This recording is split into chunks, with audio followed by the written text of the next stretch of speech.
Kapal dayung telah digunakan sejak zaman kuno untuk berperang, setidaknya sampai ke abad 16. Taktik yang digunakan adalah, kapal dayung itu sendiri digunakan sebagai senjata untuk pendobrak dan ditabrakan ke kapal dayung musuh. Setelah itu pasukan infanteri menyeberang dan merebut kapal musuh, yang didahului bentrok dengan pasukan infanteri musuh yang mempertahankan kapalnya. Kapal dayung juga dimodifikasi dengan tambahan ketapel yang melemparkan baut besi dan busur silang berat yang menembakkan bermacam proyektil serta pemanah yang mengincar pasukan di atas kapal.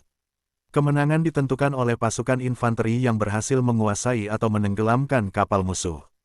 Seperti dilihat dalam pertempuran laut pertama yang tercatat dalam sejarah, pertempuran Delta Nil pada abad 12 sebelum Masehi. Pasukan Firaun Mesir Ramses III memenangkan kemenangan yang menentukan atas pasukan yang terdiri dari kelompok misterius yang dikenal sebagai bangsa laut. Dengan tembakan anak panah dan menguasai kapal musuh oleh pasukan darat. Sekitar abad ke-8 sebelum Masehi taktik serudukan mulai banyak digunakan karena kapal dayung perang dilengkapi dengan ram alat besi yang runcing di haluannya untuk menjebol lambung kapal musuh. Taktik serudukan ini marak digunakan oleh Kekaisaran Persia dan Yunani pada abad ke-5 sebelum Masehi. Formasi tempurnya sama dengan perang di darat, kapal dayung perang berbaris sejajar dengan haluannya yang runcing diarahkan ke posisi kapal musuh yang diserang. Serangan serentak dilakukan untuk menembus formasi kapal musuh, setelah ditembus, formasi musuh akan dikepung dari belakang. Atau bisa juga dengan menyerang sayap formasi kapal musuh dan mengepungnya, tergantung pada situasi taktis dan geografis sekitarnya. Kalau kalah jumlah dan kapal musuh lebih banyak, bisa dilakukan formasi lingkaran, yang akan membuat musuh kesulitan. Serudukan atau penabrakan diarahkan ke bagian samping atau belakang musuh, yang akan menjebol lambung kapal musuh.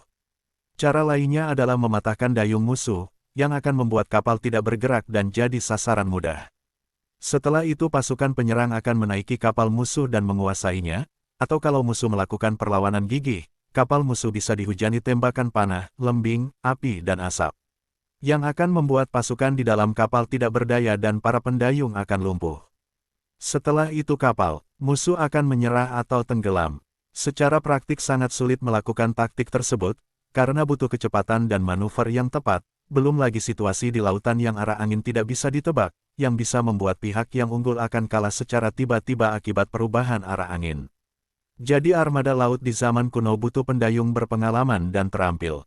Yang tidak mempunyai pendayung terampil, terpaksa memperbanyak pasukan darat, kapal secara cepat memburu kapal musuh dan tidak memberi kesempatan manuver kepada kapal musuh. Setelah mendekati kapal musuh, pasukan darat harus naik ke kapal musuh secara cepat. Namun resikonya sangat besar dan harus mempunyai keunggulan jumlah kapal. Kapten kapal juga harus bisa membaca arah angin. Sebagian kapal dayung sudah dilengkapi layar yang masih digunakan terbatas, untuk mengikuti arah angin, yang akan meringankan kerja pendayung. Pada periode tahun 100-1 sebelum Masehi, taktik serudukan bisa digagalkan oleh bangsa Makedonia dan Romawi. Romawi menghentikan serangan serudukan oleh Kartago, kapal Romawi menggunakan Corvus, yaitu alat pengait yang dilemparkan ke kapal musuh dan menjadi jembatan bagi pasukan darat Romawi menyeberang ke kapal musuh.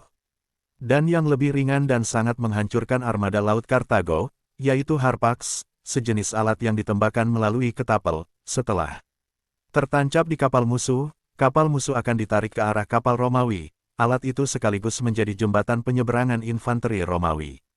Alat ini membuat Romawi sangat perkasa di lautan di masa itu, karena kapal musuh mengira itu adalah tembakan panah atau ketapel. Namun armada laut di zaman Romawi dan Makedonia sangat lamban, karena kapal Romawi dan Makedonia sangat besar dan berat. Yang isinya legiun Romawi, segala peralatan seperti di darat kadang dibawa di atas kapal, pendayung kapal Romawi sangat banyak. Setelah Romawi menguasai Laut Mediterania dan tidak mempunyai saingan, kapal dayung kembali ke ukuran semula dengan manuver cepat, biasanya untuk memburu bajak laut yang kadang mengganggu di perairan tersebut.